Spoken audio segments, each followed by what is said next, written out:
kādreiz arī varbūt, protams, tas ir šodien es saku varbūt, bet varbūt arī, kad viņš varēs kādreiz šo līniju turpināt. Vēlāk demonstrēsim ķēvi ar paramuletā, maļu ērzelīti un ērzelīti pēc atšķiršanas pārdošanā, jo Latvijas valsts domāšanā mācību centrs nevar uzturēt vairāk ērzeļu. Ka nevar vienkārši tā automatizēt.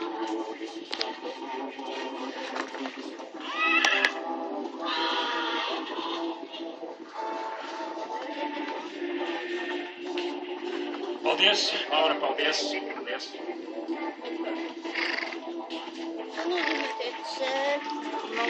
Aicinu Dzindu būt nākošo. Tur jāpagriež.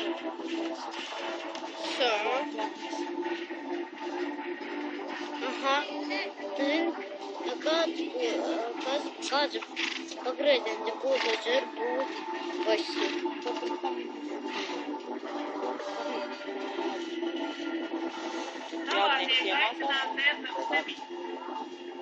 Emīrs, Tīrs Oldenburgas ērzelis. Šādus te ērzeļus, kā tagad nākošais, vēl cenšas vācieši arī saglabāt savā valstī.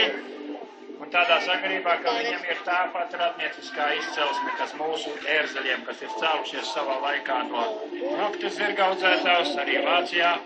Saucamais švēras varbūt tiek saglabāts, un šāds ērzelis ir ienācis Latvijā. Mēs viņu uzskatām par ģenētisko resursu papildinātāju, jo izcelsme ir tā pati, kas mūsu zirgiem ir cēlušies no Oldenburgas, šķirnes, smagā tipa zirgiem, braucamā tipa zirgiem. Šodien šādu ērzeli izmanto Būbens novada zirgaudzētājiem.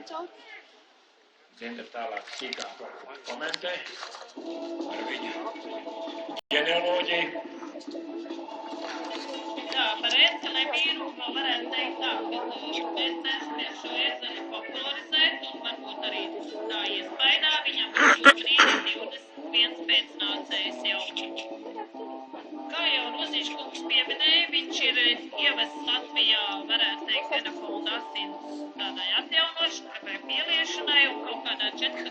paudzē mēs redzam Rīgu tēvu.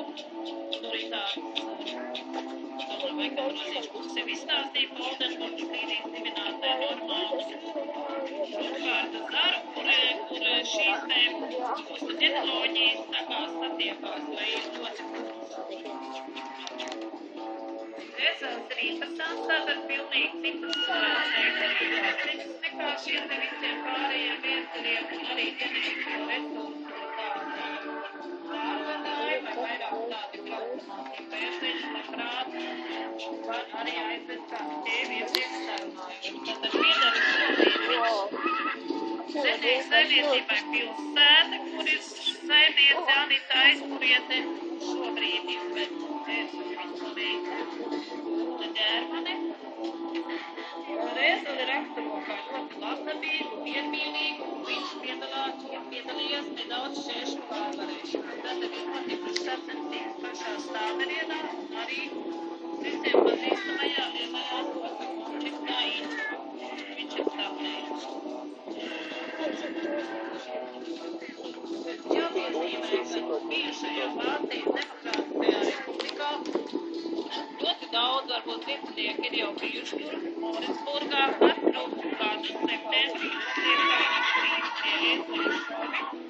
mēs redzam kādus 5 šādu tipa ērzeļus. Un saglabājies vēl tā saucamais ļoti līdzīgs pirms Latvijas braucamām tipam, viņš sauc švēras vārdu. Tas ir tieši aktīvs ierīces provincē. Mums ir arī kontakti ar šīs provinces cilvēku organizācijas vadītājiem, ko ir pieredze apmaiņā, varbūt mēģināt aizbraukt un paskatīties, vai nevaram Latvijā līdzīgu. Ērzeļu īpašniekiem lūdzu neaizvediet ērzeļus, jo mēs pēc tam aicināsim jūs visus reizē laukumā. Tātad visu vaismas ērzeļu līdzvedēji, esiet gatavi, ka pēc pēdējā iezīmē mēs aicināsim visus laukumā, lai vēlreiz skatītāji, īpaši mēs gribētu zirgkopības speciālistu. Viņš vērtēja, ieliek kaut kādu vērtējumu, varbūt iemet kādus to vērtēšanas biļetenu par kuru no šiem ērgļiem, kur jūs uzskatiet par visu elegantāko vai visu piemērotāko, varētu varbūt tā teikt, šā tipa saglabāšanai.